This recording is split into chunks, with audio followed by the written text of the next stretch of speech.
یہ ہم سب اس چیز سے جو ہے پریشان ہیں، لیکن یہاں سری نگر میں کر کے اس کا کچھ نہیں ہوگا۔ جموں کشمیر کی سیکیورٹی کے فیصلے جو ہیں وہ دلی میں لیے جاتے ہیں۔ ہم نے یہ باتیں جو ہیں دلی میں ہوم منسٹر کے سامنے رکھی کیونکہ فیصلہ وہاں سے ہونا ہے۔ باقی اگر یہ صرف دکھاوے کے لیے کرنا ہے تو پھر یہاں کر لیجئے، کسی کو اس سے اعتراض نہیں ہوگا۔ سر، یہ جو آج اسکیم لانچ ہوئی ہے سوشل ویلفیئر، ہم نے کوئی نئی اسکیم لانچ نہیں کی، اسکیموں کی کمی نہیں ہے۔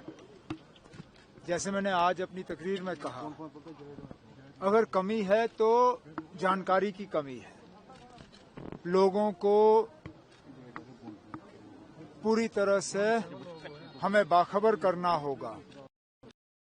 ایسی اسکیمیں ہیں، ان کے لیے اپلائی کرنے کا طریقہ کیا ہے اور ان اسکیموں کے تحت انہیں فائدہ کیسا مل سکتا ہے۔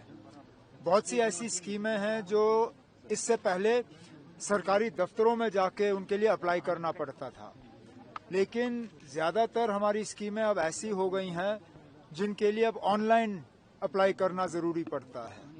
تو اس سلسلے میں سماجی بہبود محکمے کی طرف سے یہ کوشش ہے کہ تمام اسکیموں کی جانکاری جو ہے جموں کشمیر کے ہر اس باشندے تک پہنچا دیا جائے جن کو کہیں نہ کہیں اس اسکیم کی ضرورت پڑے گی۔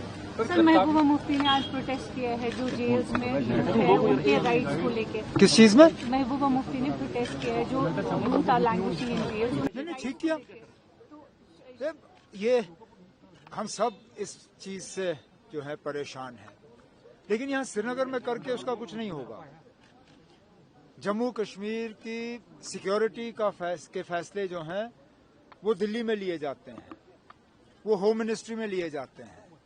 تو بہتر یہ ہوگا کہ وہ دلی جائیں، ہوم منسٹر صاحب سے ملیں اور وہاں پہ یہ بات ان کے سامنے رکھیں، جس طرح ہم نے کیا۔ ہم نے یہ باتیں جو ہیں دلی میں ہوم منسٹر کے سامنے رکھی کیونکہ فیصلہ وہاں سے ہونا ہے۔ باقی اگر یہ صرف دکھاوے کے لیے کرنا ہے تو پھر یہاں کر لیجئے، کسی کو اس سے اعتراض نہیں ہوگا۔ مطلب آج سپریم کورٹ نے جو ارجنٹ ہیئرنگ سے منع کیا اسٹیٹ کو، انہوں نے کہا کہ اب میں نہیں جانتا ہوں کون ہے جو سپریم کورٹ گئے تھے ارجنٹ ہیئرنگ کے لیے۔ ہم بھی چاہتے ہیں کہ اس فیصلے میں اور دیری نہیں ہو۔ ہمیں بھی حکومت میں 10 مہینے سے زیادہ ہو گئے ہیں اور پہلے دن سے ہم اسٹیٹ ہوڈ کے پیچھے لگے رہے۔ پہلی کیبنٹ کی جو ہماری میٹنگ ہوئی اس میں سب سے پہلا فیصلہ ہمارا اسٹیٹ ہوڈ کا ریزولوشن پاس کرنا تھا۔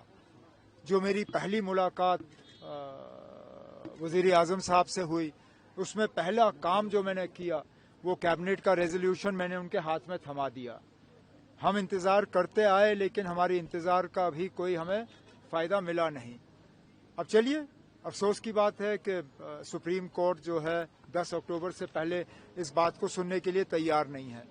ہم تھوڑا سا اور انتظار کریں گے، لیکن ہم ابھی بھی امید لگائے بیٹھے ہیں کہ جہاں مرکز نے یہ فیصلہ نہیں کیا کم از کم سپریم کورٹ ہی کرے۔ اگر ہم بنا سپریم کورٹ کے الیکشن کا وہ جو حکم آیا تھا، اگر وہ حکم ہمیں نہیں ملا ہوتا شاید ہی میں آج یہاں وزیر اعلیٰ کی حیثیت سے آپ سے بات کر رہا ہوتا۔ جموں کشمیر میں الیکشن تبھی ممکن ہوئے جب سپریم کورٹ نے اس پہ وقت کی جو ہے پابندی لگائی۔ بدقسمتی سے اسٹیٹ ہوڈ پہ سپریم کورٹ نے وقت کی پابندی نہیں لگائی تھی، اس لیے ہمیں اتنا جو ہے گھسیٹا جا رہا ہے۔ اب میں امید کرتا ہوں کہ 10 اکتوبر کے بعد جب یہ معاملہ سپریم کورٹ کے سامنے آئے گا تو اس پہ وقت کی سیما لگے گی اور فٹافٹ ہمیں دوبارہ ریاست کا درجہ واپس ملے گا۔ اپنے سگنیچر کیمپیننگ کا بھی شروعات کی، کیا چل رہا ہے؟ چل رہا ہے۔ جب ہم اس کو مکمل کر لیں گے یہ جو ہمیں کرنا ہوگا یہ ہم مرکز کی حکومت اور سپریم کورٹ تک پہنچا دیں گے۔